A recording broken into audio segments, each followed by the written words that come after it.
Shalom saudara-saudara, saya berkunjung lagi ke rumah saudara dengan keluarga saudara-saudara. Senang sekali dapat berbagi firman Tuhan di malam hari. Nah saudara, kita sudah mulai membaca kitab Amsal pasal 1 dan sekarang ini akan kita lanjutkan kitab Amsal pasal 1 ayat yang ketiga. Kalau kemarin kita mulai, maksud dari kitab ini tulis adalah untuk mengetahui hikmat dan didikan. Kedua, untuk mengerti kata-kata bermakna. Nanti kita lihat ya. Hari ini ayat yang ketiga, untuk menerima didikan yang menjadikan pandai, serta kebenaran, keadilan, dan kejujuran. Bapak, Ibu, dan anak-anak sekalian, sekolah itu penting atau tidak? Pasti saudara katakan penting ya. Itu sebabnya orang-orang banyak yang berlomba-lomba cari sekolah negeri, cari sekolah favorit, sekolah unggulan. Tapi saya baru dengar beberapa hari yang lalu Menteri Pendidikan Nadine, dia mengatakan bahwa di sekolah itu kita bukan hanya belajar ilmu pengetahuan, kecerdasan atau inteligensia, tetapi juga kecerdasan bersosial, kecerdasan emosi, keterampilan, supaya mereka siap menyongsong hari depan. Jadi pentingnya pendidikan untuk menyongsong hari depan, supaya anak-anak nanti dewasa dapat hidup dengan baik di dalam masyarakat. Banyak orang memilih sekolah yang paling bagus. Sebetulnya kalau ada kesempatan boleh, tetapi tidak harus. Karena yang penting saudara kecerdasan emosi. Kalau saudara membaca buku tentang emotional intelligence, dikatakan dari IQ itu hanya 20% yang dipakai untuk seorang menjadi sukses.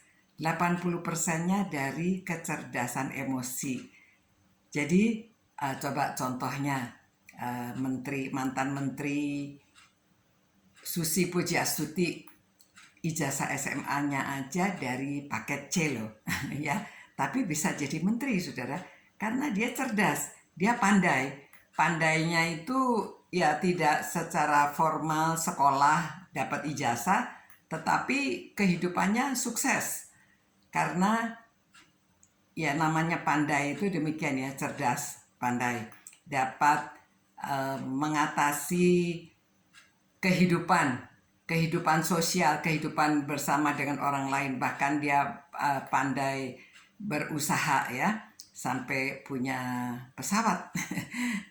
Dia usahanya itu dari pesawat pribadi sekarang sampai pesawat yang untuk komersial juga. Nah, saudara, di rumah kita mengajarkan anak untuk jujur. Bagaimana kadang-kadang anak itu takut jujur karena takut dihukum. Ya, tetapi kalau di dalam rumah anak jujur, salah ya ada pengampunan. Kalau ada pengampunan nanti anak tidak takut untuk jadi jujur. Ya, keadilan diajarkan, anak-anak diberi tugas, diberi tanggung jawab. Kalau yang lebih besar tanggung jawabnya lebih berat, yang kecil tanggung jawabnya lebih ringan.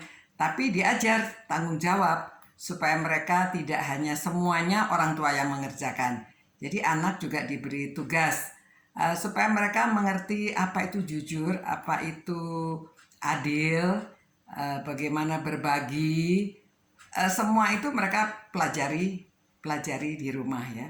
Jadi itu sebabnya kitab Amsal ini mengatakan kata-kata bermakna.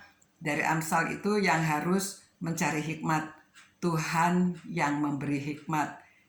Daripada dia datang pengetahuan dan kepandaian. Ia yang menyediakan pertolongan bagi orang jujur. Ia menjadi perisai bagi orang yang tidak bercela. Maka engkau akan mengerti tentang kebenaran, keadilan, dan kejujuran. Bahkan setiap jalan yang baik. Nah, saudara-saudara, ucapan di atas kita ambil dari Amsal pasal 2. Nanti itu sebabnya saya sarankan juga supaya saudara-saudara membaca kitab Amsal, karena di situ dikatakan selain berdoa, ya saya katakan selain kita berdoa, minta kebutuhan kita sehari-hari, minta dilindungi, minta kecukupan, ada pekerjaan, saudara harus berdoa juga minta hikmat. Mintalah hikmat bagi setiap anggota keluarga agar ucapan kita bermakna untuk menerima didikan yang menjadikan pandai serta kebenaran, keadilan, dan kejujuran. Nah, sekian untuk hari ini. Besok kita berjumpa pula. Kiranya Tuhan memberkati dan memelihara saudara.